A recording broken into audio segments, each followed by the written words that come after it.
아직도 명절인 줄 알고 주일 예배 나오지 않은 분들이 많이 있습니다. 단톡방이나 카톡 이런 데 보니까 추석 연휴가 아니라 주일 아침입니다, 이런 문자가 많이 전국적으로 돌고 있더라고요. 예수 믿지 않은 사람들에게는 연휴이겠지만 예수 믿는 사람들에게는 주일입니다. 마땅히 우리가 예배하고 하나님께 복받는 날. 아멘. 오늘 하나님께서 여러분들을 기뻐 받으시고 여러분들에게 큰 은혜 주실 줄로 믿습니다. 세상에 완전한 사람, 완벽한 사람이 있을까요? 만약 있다면 그 완전의 기준은 무엇일까요? 학력과 지식일까요? 직업과 돈, 지위와 명예, 외모와 성격, 가문과 의로움 등일까요?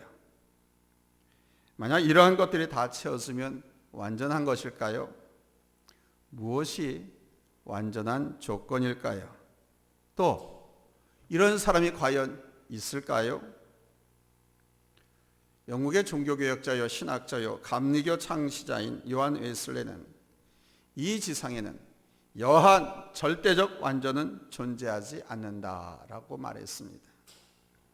아무리 많은 지식이 있다 하더라도 그 지식은 불완전하고, 아무리 똑똑하다 하더라도 전지와 무가오에서 벗어날 수 없습니다.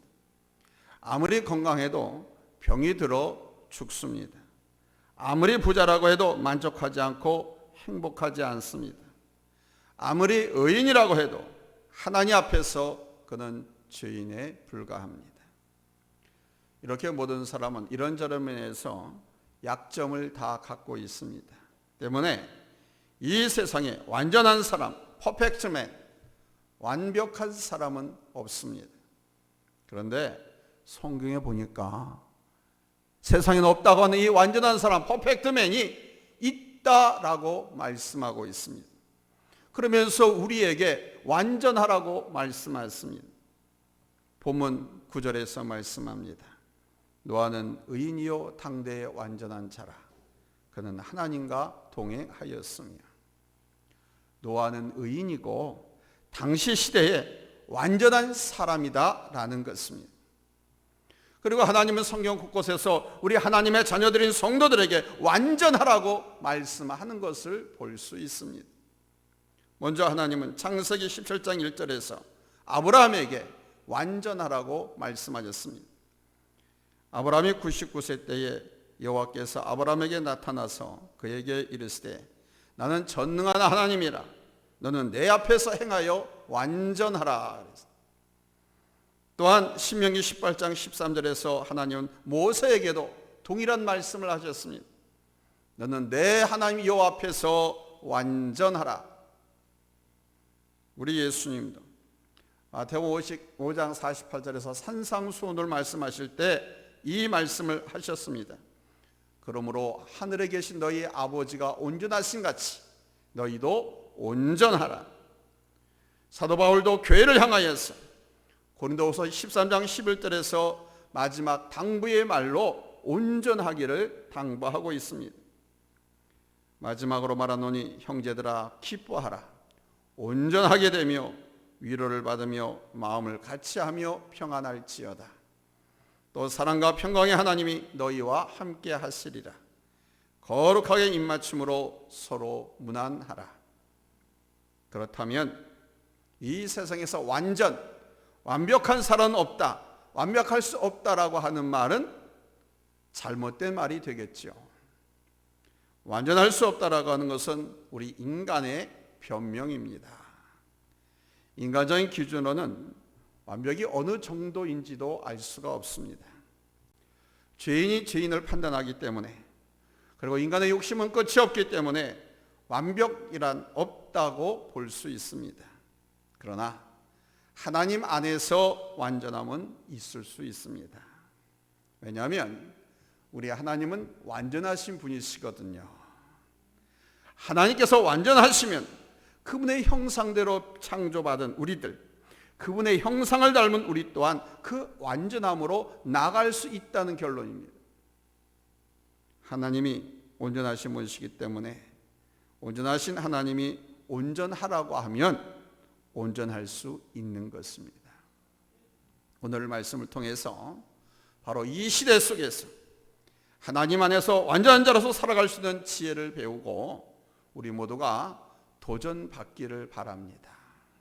자, 그렇다면 성경에서 말씀하는 그 완전한 사람이란 어떤 사람일까요? 도대체 노아가 어떤 사람이었길래 성경은, 하나님은 그를 완전하다고 말씀하신 걸까요? 오늘 본문에서 하나님께서 노아를 통해 완전하다고 하신 이 말씀은 두 가지 의미로 볼 수 있습니다. 첫째는 비난받을 것이 없는 사람이 완전한 사람이라는 것입니다. 그러니까 완전한 사람이 되기 위해서는, 하나님 마음에 쏙 드는 사람이 되기 위해서는, 온전한 크리스찬이 되기 위해서는 비난받을 것이 없는 사람이 되어야 한다는 것입니다. 영어 성경에 보면 NIV를 비롯해서 NASV 등에서는 이 당대의 완전한 자라고 하는 말을 blameless among the people of his time 이렇게 번역을 했습니다. 그 시대 사람들 중에서 비난받을 것이 없는 사람이란 뜻입니다. 우리는 이 완전하다고 하는 말을 정말 죄가 전혀 없는 완벽한 사람이라고 오해하기 쉽습니다. 그러나 이 완전한 자라고 하는 말은 원어로 이슈타밈입니다. 이슈타밈. 이 말은 모든 행위가 한 점 부끄러움이 없거나 완전하다거나 하는 전혀 죄가 없다는 뜻이 아니라 사람과 우리 하나님께서 보시기에 부끄럽지 않는 자가 되기 위해서 성실하게 노력하는 사람, 곧 비난받을 것이 없는 사람이란 뜻입니다. 본문을 자세히 보십시오. 노아는 당대에 어떤 사람이라고 그랬습니까? 완전한 자라고 말씀하십니다. 즉 노아의 시대에 대해서 말씀을 하고 있습니다. 그 시대, 바로 이것입니다. 노아가 살던 그 시대는 정말로 악이 창궐한 시대였습니다. 지금 이 시대는 유도 아닙니다. 사람은 누구를 만나느냐가 매우 중요하죠. 누구를 가까이 하고 누구를 만나서 지느냐가 그 인생의 삶의 성패까지도 좌우합니다. 그런데 이 누구에게 남자가 어떤 여자를 만나느냐는 예나 지금이나 매우 중요합니다. 삼손이 들릴라라고 하는 여성을 만나면서 삼손은 블레셋의 포로가 되어서 연자 맷대를 돌리다 죽는 인생으로 마무리를 지었습니다. 아합 왕은 이세벨이라고 하는 여자를 만남으로 이스라엘 역사상 가장 악한 왕으로 기록에 남았습니다. 이에 비해 영국이라고 하는 나라는 세계에서 가장 풍요한 나라가 되었습니다. 그 이유는 이스라엘 여성들 때문이었습니다. 바이킹들이 세상 여성들 중에 가장 현숙한 여성은 바로 이스라엘 여성, 유대 여성들이라는 것을 알고 이 여성들을 데려다가 자기 아내를 삼았습니다. 그래서 이 여성을 자기 아내를 삼으면 그 여성이 자기들이 바이킹짓, 노략질, 해적질을 하러 나갈 때 가정을 지키고, 딴 놈들은 남편 없을 때 이웃집 남자하고 같이 붙어 먹고 살고 막 그러거든. 그리고 자녀 교육도 하지 않고. 그러니까 이 유대 여성들이 자녀를 잘 교육하고 하나님 말씀으로 교육한 거예요. 신앙교육을 시킨 거예요. 그리고 가정을 잘 지켰어요. 그래서 남편들이 마음 놓고 노략질, 해적질을 하도록. 이렇게 유대 여성들이 그 바이킹의 후손들을 신앙으로, 믿음으로 교육시켜서 영국이라고 하는 저 작은 나라가 영원히 해가 지지 않는 강대국으로 성장할 수 있는 터전을 마련했던 것입니다. 불행히도 노아 이전 시대부터 경건한 믿음의 후손들이 점차 세상의 딸들을 알아가면서부터 불행이 싹트기 시작했습니다. 노아 시대에는 어느 정도였느냐? 저들이 육신이 될 정도였다라고 합니다. 이 육신이라고 하는 말은 원어로 사륵스라고 하는데, 사륵스라고 하는 말은 우리 인간은 인격을 갖췄잖아요. 그래서 사람이라고 하잖아요. person. 짐승은 애니멀이라고 합니다. 사람은 인격이 있기 때문에 하나님의 형상대로 지음받았기 때문에 person, 사람이라 인격자라고 하는 겁니다. 그래서 각 한 사람 한 사람 다 인격이 있어요. 그 사람의 인격이 있는 거예요. 그런데 이런 인격을 갖춘 몸이 아닌 짐승의 몸과 같은 고깃덩어리가 됐다라는 겁니다. 사락스라고 하는 말은, 즉 죄로 타락한 고깃덩어리가 되었다는 뜻입니다. 이러한 시대를 산 노아입니다. 이런 시대 속에서 과연 노아는 어떻게 전혀 죄에 물들지 않고 어떻게 한 점 부끄럼 없이 깨끗한 삶을 살 수 있었을까요? 종종 성도들이 회개기도 하는 것을 보면, 하나님, 알고도 지은 죄, 모르고도 지은 죄가 있다면 하나님 용서해 주세요, 이런 기도를 합니다. 알고도 지은 죄, 모르고도 지은 죄. 그렇습니다, 여러분. 모르고 지은 죄가 많다는 것입니다. 이 말은 나는 죄인 줄 모릅니다. 그런데 그것이 죄가 되는 거예요. 나는 원치 않습니다. 그러나 우리의 눈과 귀가 나도 모르게 죄를 짓습니다. 마음이 받아들입니다. 그래서 세상 모든 사람은 죄인인 것입니다. 그럼에도 불구하고 노아는 저들과 같지 않고 하나님의 사람으로서의 삶을 살았다는 것입니다. 하나님과 사람들에게 비난받는 삶을 살지 않고 경건한 삶을 살았다는 것입니다. 첫 번째가, 노아는 그 시대 속에서 하나님과 동행한 것입니다. 이것이 노아로 하여금 경건한 삶을 살게 한 원동력입니다. 하나님과 동행한다라고 하는 말을 직역하면 walking with God, 하나님과 함께 걷는 것입니다. 한번 우리 다 같이 따라서 합시다. walking with God. 하나님과 함께 걷기. 우리가 일상에서 하나님을 의식하고 하나님과 함께하는 삶을 살 때 우리 영적으로나 정신적으로나 또 관계에서나 일에서 절제되고 경건한 삶을 살 수밖에 없게 됩니다. 하나님을 의식하면서 살면, 특별히 경건한 사람들이 곁에 있으면 더 조심하게 되고 절제하게 됩니다. 이와 같이 하나님이 내 곁에 계심을 의식하고 함께 간다면 우리의 삶은 절제되면서 세상과 다른 삶을 살 수밖에 없게 되는 거예요. 노아는 바로 그 타락한 세상에서 지금 내가 하나님과 동행한다는 의식, 하나님께서 늘 나와 함께 하신다는 의식으로 걸어갔던 것입니다.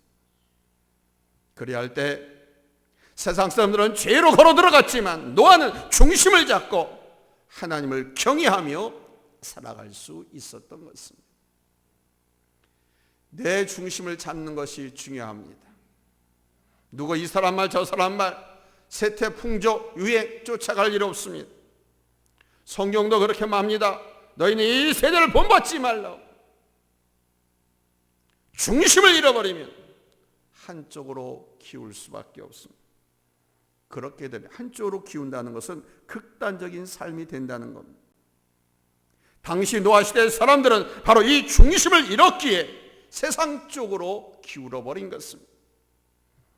그러나 그 중심에 하나님을 두고 하나님과 함께 분별하고 판단하고 행한 노아는 기울어지지 않고 하나님 안에서 자신을 지킨 것입니다. 신앙을 지킨 것입니다. 믿음을 지킨 것입니다. 사람됨을 지킨 것입니다.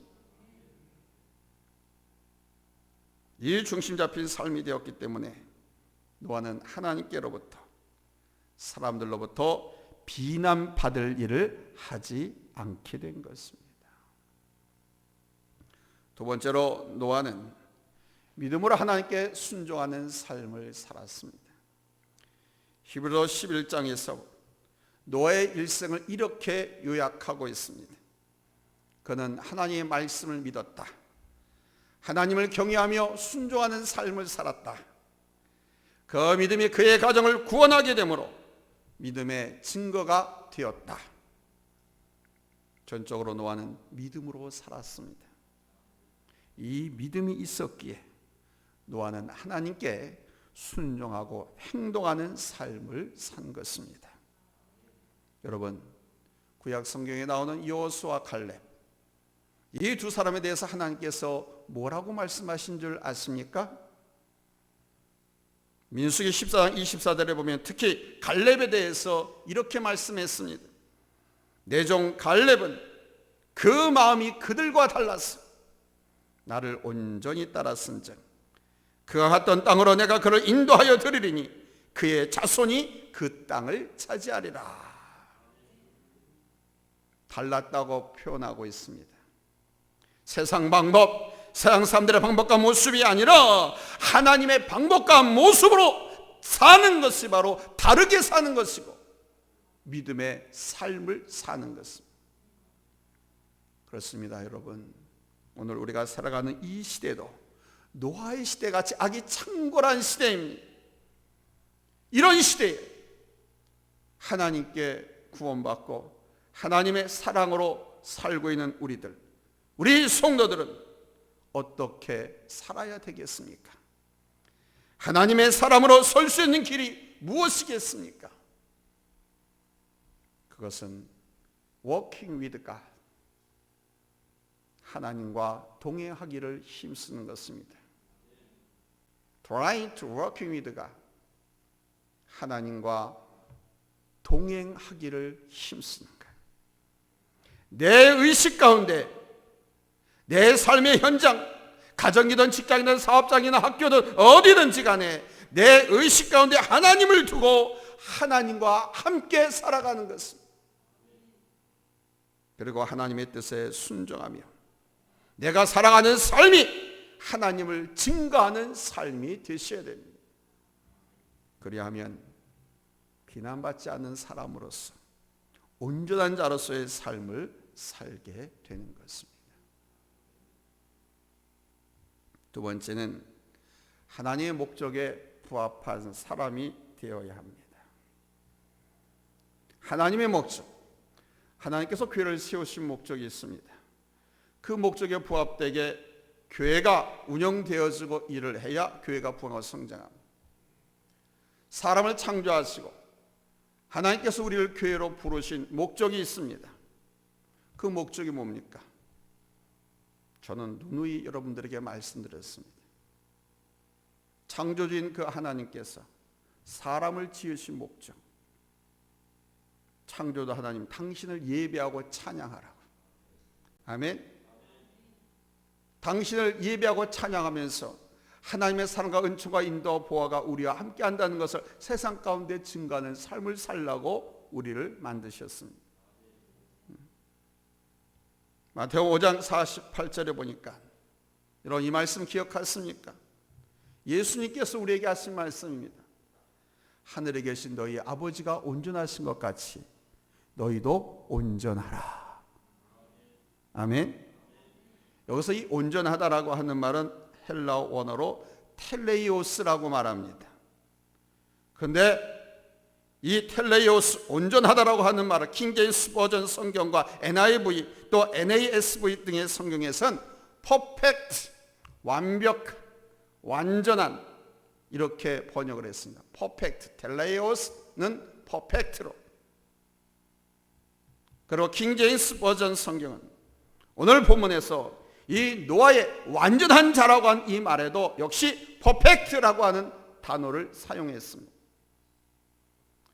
퍼펙트, 이 말은 두 가지의 뜻이 있습니다.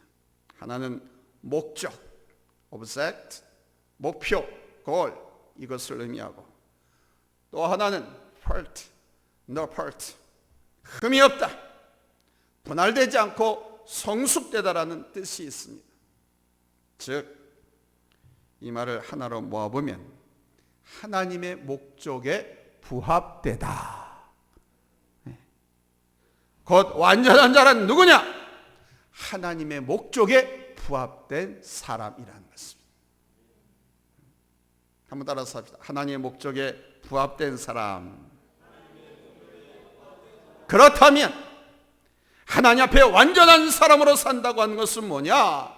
바로 하나님께서 나를 지으시고 나를 부르시고 나를 세우신 그 하나님의 계획과 뜻에 합당한 삶을 사는 것입니다. 이 목적, 목표라고 하는 말은 목적, 목표, 이 말 속에는 완전히 이룰 수 있다는 것을 의미합니다. 이룰 수 없는 것이 목적, 목표가 아닙니다. 하나님께서 나를 지으셨습니다. 그리고 나에게 재능과 은사를 주셨습니다.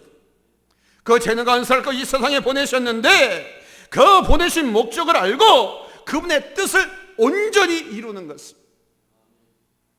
크고 작은 차원, 이것을 말하는 것이 아닙니다. 많고 적음을 말하는 것도 아닙니다. 내게 주신 일, 나를 이 세상에 보내신 일의 목적을, 하나님의 뜻을 이루는 것입니다. 할렐루야. 그래서 맥도널드라고 하는 사람은 이런 말을 했습니다. 우리는 어떤 물건이 계획된 대로의 목적에 이바지하게 되면 그 물건을 완전한 것이라고 말을 한다. 그런 물건이 다른 목적을 이루기 위해서는 쓰여지지 않을지 모르나 그 물건을 고안한 사람이 목적한 대로의 일을 하게 된다면 그런 의미에서 그 물건은 완전한 것이다. 어렵습니까? 이것도 원어를 쉽게 제가 푸는 거예요. 더 이상 쉽게는 어려울 것 같아요. 그러니까 우리가 하나님의 생명과 힘을 공급받아서 우리를 지으신 목적, 우리를 향하신 하나님의 뜻을 향하여 바로 나아갈 때 우리는 완전한 삶으로 나아간다는 것입니다. 할렐루야, 할렐루야. 노아가 바로 그런 삶을 살았던 거예요. 노아는 처음부터 마지막까지 하나님께서 그를 향한 목적에 부합된 삶을 살았습니다. 그래서 그는 방주를 짓는 일에 최선을 다했고 누가 뭐라고 해도 도라니 미쳤니 정신 빠졌니 누가 손가락질해도 1년, 2년, 5년, 10년이 아니라 자그마치 120년간을 하나님의 명령대로 방주 짓는 일에 최선을 다했고 그리하여 자신의 가족을 구원함으로 하나님의 심판과 함께 하나님의 구원을 증거했던 것입니다. 노아는 하나님의 은혜 안에서 온전한 삶을 살았던 사람. 이것은 인간적인 기준과 다릅니다. 어디까지나 하나님의 사랑과 하나님의 은혜 안에서입니다. 율법 안에서나 인간의 규범 안에서는 이것이 이루어질 수가 없습니다. 인간적인 기준, 율법 안에서 어떻게 1년, 10년, 20년도 아니고 50년도 아니고 120년간을 노아가 그렇게 살 수 있었겠습니까? 인간적인 잣대나 율법의 잣대를 들이대면 더더욱 힘만 들었습니다. 완전이 아니라 더욱 불완전으로 나아가게 되죠. 왜 그런 줄 아십니까?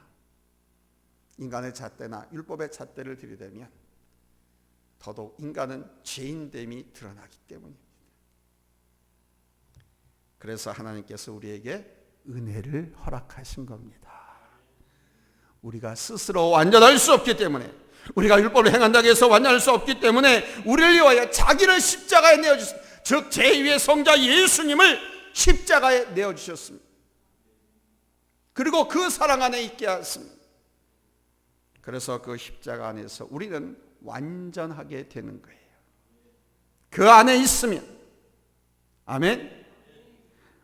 아무리 우리가 나이 먹어 낡았어도 은혜 안에서는 죄다 새로운 피조물입니다. 새로운 다 새 섹시들이에요. 다 새 신랑들이고 새로운 사람이라는 것입니다. 은혜 안에 있으면 새로운 사람으로서 우리의 낡은 것을 벌어버리기 위해서 힘을 쓸 때 우리는 완전함으로 퍼펙트한 삶으로 나아가게 되는 것입니다. 우리가 얼마나 하나님의 그 사랑을 알고 그 은혜 안에 있는가, 이것이 정말 중요합니다. 이 은혜 안에서 보고 이 은혜 안에서 살아갈 때 하나님께서 우리를 온전하다고 말씀하시는 거예요. 율법으로 인간적인 기준 가지고 들이대서 죄인이다, 잘했다, 잘못했다 말하지 말고 나를 용서해 주시고 하나님의 자녀 삼으시고 내게 비전과 꿈을 주신 그 하나님, 새 생명을 주신 그 하나님, 그 하나님의 사랑과 은혜 안에서 살아가려고 노력하고 그렇게 보고 부단히 애를 쓰면 완전한 사람이 될 수 있다는 거예요. 사랑하는 성도 여러분, 우리는 이 온전함을 위해서 겸손히 나가야 할 줄로 믿습니다. 지금 우리가 부족한 것은 틀림없어요. 그러나 우리가 하루하루 하나님을 이 중심에 모시고 나를 부르신 그 목적에, 그 부름에 합당하게 살아가고 하나님의 마음을 가지고 나아가고 닮아가면 이 온전함을 이룰 수 있습니다. 나는 지금 어디까지 왔는지 잘 모르지만 내가 이런 하나님의 마음을 가지고 하나님 앞에서 겸손히 살아가면 우리 하나님은 나를 기뻐 받으시고 넌 참 온전한 놈이다 이렇게 말씀하실 것입니다. 하루하루 조금씩 뚜벅뚜벅 가는 것입니다. 조금씩 하나님을 의식하고 조금 더 기도하고 한 번보단 두 번, 두 번 한 사람은 세 번, 조금씩 그러나 뚜벅뚜벅 하나님과 함께하기를 다듬어가면서 하나님의 목적에 부합된 삶을 살기 위해서 수고해 가면 어느새 우리는 하나님 마음에 합한 온전한 사람으로 서게 될 줄로 믿습니다. 어디까지나 여러분 은혜입니다. 어디까지나 은혜로 사는 것입니다. 은혜로 가는 것입니다. 아멘. 이 은혜가 여러분 모두에게 있기를 예수님의 이름으로 축원합니다. 할렐루야.